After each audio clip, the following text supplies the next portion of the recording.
जय श्री कृष्णा। कैसे हैं आप सब लोग। 2023 यानी इंग्लिश कैलेंडर के अनुसार 2023 स्टार्ट होने वाला है, न्यू ईयर आने वाला है। तो हमारी राशि पे क्या कुछ घटना घटेगी, उपलब्धि मिलेगी या कुछ सावधानी तो नहीं बरतनी है, इसी बारे में चर्चा कर रहे हैं। बात कर रहे हैं हम कन्या राशि की। कन्या राशि के जातकों के लिए ये 2023 क्या कुछ लेके आया है, उसके बारे में चर्चा करेंगे। राशिफल स्टार्ट करने से पहले जैसे मैं हमेशा बताती हूँ, ये जो राशिफल देखिए, ये देखिए आप चंद्र राशि के अकॉर्डिंग, क्योंकि ग्रहों का जो गोचर होता है वो चंद्र राशि के अकॉर्डिंग ही होता है। तो चलिए स्टार्ट करते हैं। पहले थोड़ा सा समझते हैं ये कन्या राशि के जो जातक हैं वो होते कैसे हैं, क्या विशेषता होती है उनकी। कन्या राशि के जो जातक होते हैं वो थोड़ा लड़ाई से बचते हैं, यानी कि कहीं अगर लड़ाई हो रही होगी या कहीं विवाद हो रहा होगा तो बचने का प्रयास करेंगे। वो विवाद में एक तरह से हिस्सा लेना पसंद नहीं करते हैं, उनको लड़ाई झगड़े बिल्कुल पसंद नहीं होते हैं। वो बहुत बैलेंसिंग नेचर के होते हैं और जहाँ भी वो जाते हैं एक पॉजिटिव ऑरा छोड़ के जाते हैं। वहीं लोग उनकी तारीफ करते नहीं थकते हैं, उनके अंदर एक तरह से खिंचाव होता है, एक आकर्षण होता है।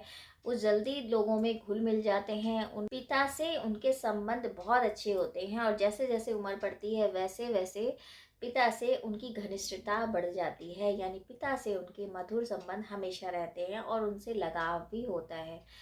प्राकृतिक चिकित्साएं उनको बहुत अधिक प्रिय होती हैं। वो नेचुरल थेरेपी की तरफ ज़्यादा झुकाव रहता है उनका। योगा में बहुत इंटरेस्ट होते हैं उनका। वो सोचते हैं कि कुछ दवाइयाँ ना खाई जाएं, अगर हम योगा ही कर लें उससे ही बेनिफिट होगा। तो मतलब बहुत डाउन टू अर्थ होते हैं, सहज होते हैं। थोड़ा सा बस ये होता है कि कभी अगर वो रुष्ट हो जाए तो उनको मनाना बहुत मुश्किल हो जाता है। तो ये तो था कि जो जातक हैं, जो कन्या राशि के जातक हैं, उनमें क्या क्वालिटी पाई गई है। अब राशिफल स्टार्ट करते हैं। सोचते हैं कि 1 तारीख को यानी 1 जनवरी को ग्रहों का जो गोचर होगा वो कैसे होगा या ग्रहों की स्थिति क्या रहेगी। तो देखिए, अगर देखा जाए तो मंगल जो है आपके भाग्य भाव में, हालांकि वक्रीगत स्थिति में है और वक्रगत स्थिति से बहुत जल्द वो निकल के मिथुन राशि में आ जाएंगे। गुरु आपके 7वें घर में यानी कि मीन के हैं और मार्गी हो चुके हैं। राहु और चंद्रमा अष्टम में है। चंद्रमा हर 2.25 दिन बाद राशि परिवर्तन करता है, लेकिन फिलहाल के लिए वो राहु के साथ अष्टम में होंगे। और केतु जो हैं वो तुला राशि के हैं, दूसरे स्थान में। शनि और शुक्र मकर राशि के हैं। शनि जल्दी से ही राशि परिवर्तन करके कुंभ राशि में आ जाएंगे 17 जनवरी को। और जो सूर्य बुध हैं वो धनु राशि में है और मकर संक्रांति के दिन सूर्य मकर राशि में आ जाएंगे और बुध भी वहीं राशि परिवर्तन कर लेंगे। तो ये तो था ग्रहों के बारे में कि कौन से ग्रह कहाँ गोचर करेंगे। अब राशिफल स्टार्ट करते हैं। तो पहले लेते हैं आपका स्वास्थ्य, आपकी हेल्थ। देखिए, हेल्थ के लिए पूरे साल आपको बहुत निश्चिंता रहेगी, क्योंकि मौसमी बीमारी के अलावा आपको कोई ऐसा मेजर इशू नहीं होगा, बल्कि जो पुरानी बीमारियां चल रही थी और उनका आपको निदान नहीं मिल रहा था, दिशा नहीं मिल रही थी, वो आपको मिल जाएगी। आपकी पुरानी बीमारी खत्म होती नजर आएंगी, या नसों की दिक्कत थी या जिस तरह से आपका माइग्रेन था या डायबिटीज़ थी तो वो भी बैलेंस हो जाएगी। उस तरह से रहेगा कि पुरानी जो बीमारी है उसमें भी काफ़ी रिलीफ मिलेगा, आपको दिक्कत नहीं आएगी। तो पूरा साल जो है हेल्थ के अकॉर्डिंग आपका बहुत अच्छा रहेगा। आप योग की शरण में जाएंगे तो जिससे क्या होगा, गुरु जैसे आपका 7वें में स्थान में है तो वो आपको बहुत ज़्यादा एक तरह से मजबूती प्रदान करेगा शरीर को, क्योंकि 7वीं दृष्टि से जब वो लगने को देखेंगे तो गुरु से रिलेटेड अगर आप योगा करते हैं तो आप बहुत ज़्यादा आपको प्रॉफिट होगा। अगर आपका बिजनेस देखें, जॉब देखें या कारोबार, तो खुशी की बात ये है जो पिछले 2-3 साल से आप परेशान थे उसकी भरपाई का समय आ गया है, यानी 2023 आपके लिए बहुत खुशियां लेके आएगा। आपका काम जो अटका हुआ था वो काम होगा। परेशानी चल रही थी, ऐसा लगता था कि जैसे काम हो जाएगा, काम नहीं हो पाता था, तो वो जो काम है वो आपके सारे काम बनेंगे। अप्रैल में आपके काफ़ी हद तक काम बनेंगे और हो सकता है जो इतने 2-3 साल से आप काम अटक रहे थे आपके और नहीं बन पा रहे थे, वो काम भी आपके एक तरह से बनने स्टार्ट हो जाएंगे। तो बहुत अच्छा टाइम है काम के हिसाब से भी, धन संचय के हिसाब से भी, और परिवार का माहौल आपका बहुत अच्छा रहेगा। बच्चों का पूरा सहयोग मिलेगा। तो देखा जाए टाइम बहुत अच्छा है। जॉब में अगर चेंज करना चाह रहे हैं तो अभी ना करिए, नवंबर के बाद आप चेंज कर सकते हैं। पार्टनरशिप में थोड़ा-सा ये है कि सेल्फ डिपेंड होके आप काम करेंगे तो अच्छा रहेगा। अन्यथा पार्टनर से आपको नुकसान हो सकता है, क्योंकि भावुकता में आप कोई ऐसा डिसीज़न ले सकते हैं जिस वजह से थोड़ी दिक्कत का सामना करना पड़े। और ये जो टाइम होगा, ये 17 जून से लेके 14 नवंबर तक का टाइम है। यानी इसी बीच में आपको किसी पे ट्रस्ट नहीं करना है, कोई नया इन्वेस्टमेंट भी नहीं करना है, किसी भी तरीक़े का निवेश है या आप सोच रहे हैं नया कारोबार स्टार्ट करें, तो केवल 17 जून से लेके 14 नवंबर के बीच में आपको नहीं करना है, बड़ी इन्वेस्टमेंट नहीं करनी है, वरना धन अटकने के भी चांसेस हैं और आप षड्यंत्र का भी शिकार हो सकते हैं।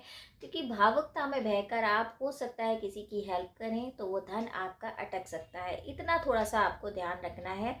अन्यथा अगर जॉब चेंजेस के चांसेस हैं तो जॉब कर हो सकती है और वो सफल ही होगी। आपको दिक्कत नहीं होगी कि हाँ, मतलब आप जैसे डबल माइंडेड हो रहे थे, करूँ नहीं करूँ, तो उसमें आपको कोई प्रॉब्लम आएगी नहीं। तो देखा जाए टाइम जॉब के, कारोबार के हिसाब से बहुत अच्छा है।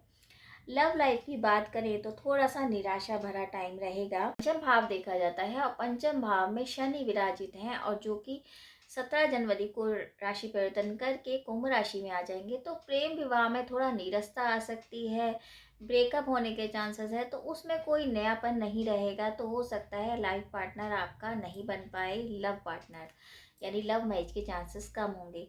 लेकिन खुशी की बात यह है कि जो मैरिज कपल हैं और जो बहुत दिन से संतान के लिए सोच रहे थे और संतान नहीं हो पा रही थी, वो महिलाएं खुश हो जाइए, क्योंकि संतान आने के योग पूरे बने हुए हैं। संतान से लाभ मिलेगा आपको और पूरे चांसेस हैं कि आप गर्भ धारण कर लें। तो संतान से रिलेटेड तो खुशी मिलेगी, वहीं अगर आपका लव अफेयर देखें तो उसमें आपको निराशा का सामना करना पड़ सकता है। विद्यार्थी वर्ग का थोड़ा-सा लेज़ीनेस हो सकती है, कुछ मुश्किलें आएँगी।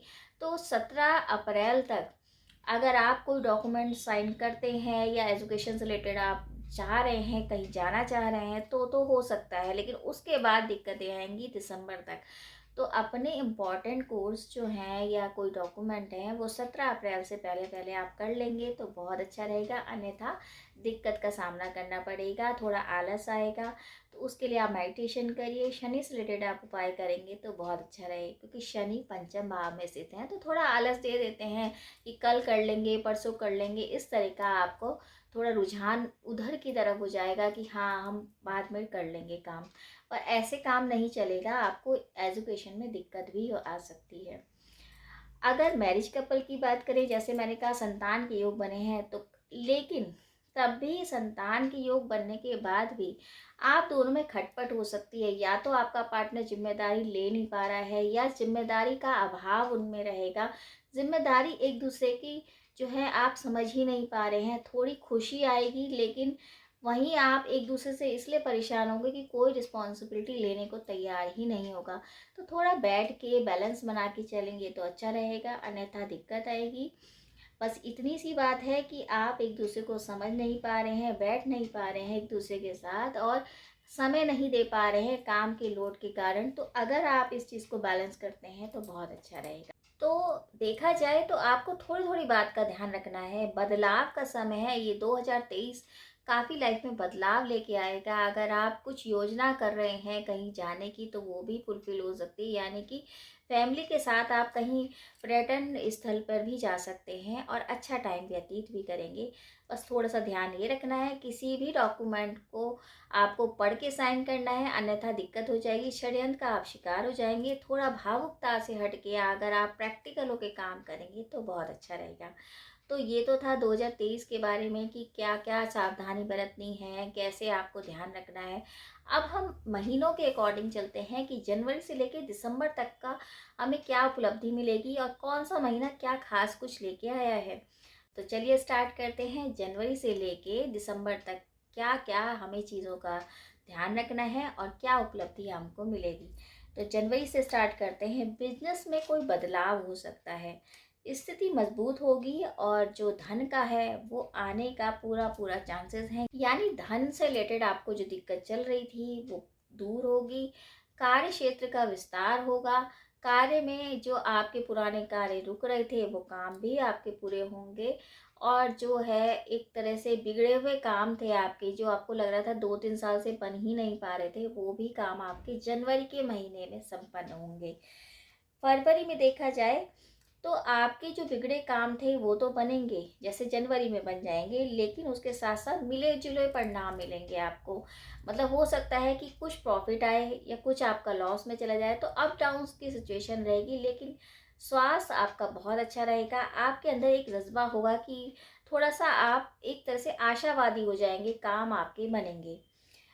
इतना ध्यान रखना है कि कोई अगर आपसे बहस करता है या वाद विवाद करता है, तो उसको बेवजह की बात पे ना ध्यान दे के आप तूल ना दें इस चीज़ को, यानी बढ़ावा ना दें।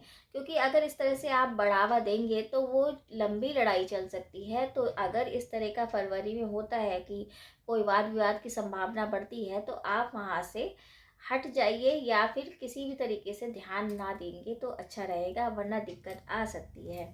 मार्च के महीने में मांगलिक कार्य संपन्न हो सकते हैं। आप जो योजना सोच रहे थे कि मांगलिक कार्य कराने की सोच रहे थे या यज्ञ हवन कराने की सोच रहे थे, वो कार्य आपके होंगे और आपको किसी भी तरीके की दिक्कत भी नहीं आएगी। पुराने मित्रों से आपका संपर्क बढ़ेगा और अपार सफलता भी मिलेगी, लेकिन शत्रु हावी हो सकते हैं, उसमें आपको थोड़ी सावधानी बरतनी पड़ेगी। अप्रैल की बात करें तो नए मित्रों से आपका संपर्क बढ़ेगा, यानी कि पुराने मित्र तो आपके संपर्क में आएंगे ही और नए मित्र भी आपके बनेंगे। बहुत खुशनुमा आपका माहौल होगा घर का, आपका मन भी बहुत ज़्यादा शांत रहेगा। तो यानी अप्रैल का महीने में सफलता भी मिलेगी आपको, मन भी शांत रहेगा, लेकिन ऐसा लगेगा कि आपको कि महीने के एंड में कि सफलता नहीं मिल रही, लेकिन अचानक से सफलता भी मिलेगी, यानी अड़चनों के बाद भी आप सफल होगे। अगर मई की बात करें तो भाग्य उदय का समय है, भाग्य में बढ़ोतरी होगी, भाग्य से रिलेटेड आपको पूरा सहयोग मिलेगा। आप सोच रहे थे काम नहीं बनेगा तो वो काम भी होगा, नए संपर्क भी आपके बन सकते हैं। जून के महीने की बात करें तो योजनाओं में सफलता मिलेगी, जो आप प्लानिंग कर रहे थे बहुत दिनों से वो उसमें सफलता मिलेगी। शत्रुओं को भी आप मात दे पाएंगे और शत्रु पर विजय भी प्राप्त करेंगे। जुलाई में देखा जाए तो बिजनेस में वृद्धि होगी, बिजनेस आपका जमेगा और वृद्धि पे आएगा, यानी प्रॉफिट होने के पूरे चांसेस हैं। आप जो नए आइडियाज़ लगा रहे थे, क्रिएटिविटी वाले वर्क के बारे में सोच रहे थे, वो काम भी आपके पूरे होंगे। जुलाई का महीना आपको मेहनत तो ज़रूर कराएगा, लेकिन आपके काम भी ज़रूर होंगे और सफलता भी आपको मिलेगी। अगस्त के महीने में देखा जाए तो थोड़ी सी तबीयत खराब हो सकती है, चोट चपेट के चांसेस हैं, तो उसका ध्यान रखना पड़ेगा। हेल्थ के इशू थोड़े बढ़ सकते हैं, उसका थोड़ा सा ध्यान रखिए, क्योंकि उस टाइम आपको चोट चपेट का ज़्यादा खतरा है।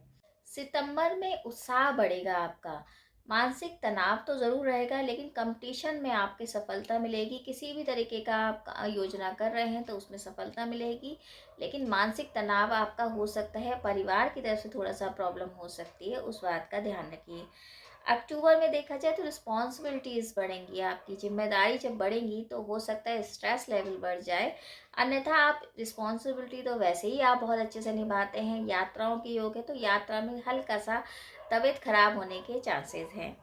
नवंबर की देखा जाए तो नवंबर में सुख के मिलने के चांसेस हैं, यानी कि पुराने मित्रों से आपका संपर्क बढ़ेगा, सुखों में वृद्धि होगी। खान पान पे थोड़ा ध्यान रखना पड़ेगा, अन्यथा यात्राओं के भी योग हैं, परिवार का पूर्ण सहयोग मिलेगा, संतान का पूरा सहयोग मिलेगा, संतान के लाभ भी आपको मिलेंगे। दिसंबर में थोड़ा मेहनत वाला दिसंबर रहेगा और हो सकता है थोड़ा सा आपको पैरों से रिलेटेड दिक्कत हो जाए, लेकिन यात्राओं से आपको लाभ भी मिलेगा। आनंद रहेंगे, आनंद में रहेगा आपका टाइम, क्योंकि आपको मेहनत का रिजल्ट आता हुआ नज़र आएगा। तो दिसंबर का महीना आपके लिए एक तरह से मतलब पूरे साल की जो मेहनत है उसका रिजल्ट आपको नज़र आएगा कि मैंने बहुत मेहनत करी, तो उसका रिजल्ट आपको मिलेगा। तो ये तो था जनवरी से लेके दिसंबर के बारे में कि महीनों के अकॉर्डिंग हमें क्या उपलब्धि मिलेगी या किस बात का हमें ध्यान रखना पड़ेगा। बाकी यही है कि हर एक का चार्ट अलग होता है, चार्ट सबके यूनिक होते हैं। तो अगर आपको कोई महत्वपूर्ण क्वेश्चन पूछना है या कुंडली का विवेचन कराना है तो आप कमेंट्स बॉक्स में मैसेज भी कर सकते हैं और परामर्श भी ले सकते हैं, क्योंकि ये जो गणना थी ये ग्रहों के गोचर के अनुसार थी, जो कि जनरल प्रेडिक्शन होती है, हालांकि काफ़ी हद तक सही निकलती है। अब उपाय क्या करें, देखिए कन्या राशि का जो स्वामी होता है वो होता है बुध। तो बुध के लिए आप ओम गंग गणपते नमः गणपति जी के मंत्रों का जाप करेंगे। गाय को अगर हरा चारा खिलाते हैं पूरे साल, खास करके बुधवार के दिन, तो आपके लिए बहुत अच्छा रहता है। बुधवार के दिन हरी चीज़ों का दान करते हैं या किसी नीडी पर्सन को हरी चीज़ों का दान करेंगे या किसी भी तरीके की हरी सब्जी अगर उनको दान में देंगे तो आपके लिए बहुत अच्छा रहेगा। जो कष्ट आने वाले भी होंगे वो ईश्वर की कृपा से आपके दान पुण्य करने से, परोपकार करने से वो दूर हो जाएंगे और आपको एक नई दिशा भी मिलेगी। तो छोटे छोटे आप ये उपाय करेंगे तो आपके ऊपर जो कष्ट आने वाला भी होगा वो भी दूर हो जाएगा। तो इसी उम्मीद के साथ कि ये जो नया साल है काफ़ी खुशनुमा जाए, सबकी मनोकामना पूर्ण करे। जो आप 2-3 साल से बहुत परेशान थे और आपकी मनोकामना पूर्ण नहीं हो पा रही थी, वो 2023 में सारी मनोकामना पूर्ण हो। इसी उम्मीद के साथ आप सभी को नव वर्ष की हार्दिक शुभकामनाएँ। और अगर वीडियो अच्छा लगे तो आप शेयर भी कीजिए। जय श्री कृष्ण।